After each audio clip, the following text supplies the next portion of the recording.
প্ৰেম কি বাৰু? মোৰ বাবে প্ৰেম হৈছে সৰু সৰু সুখ দুখ নিজৰ প্ৰিয়জনক কোৱা। এজনে খং কৰিলে ইজনে মৰমেৰে অভিমান ভঙা। প্ৰিয়জনৰ প্ৰত্যেকটো কথাত ছাপোৰ্ট কৰা। ছাপোৰ্ট, বিশ্বাস, এই শব্দকেইটা প্ৰেমৰ এক জৰুৰী অংশ। কাৰণ মানুহৰ সন্দেহ হ'বলৈ বেছি দেৰি নালাগে।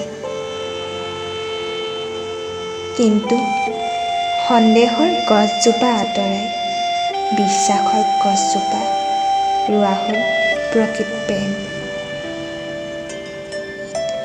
যোনে সঁচা প্ৰেম কৰিছে তেওঁ ভালদৰে বুজিব।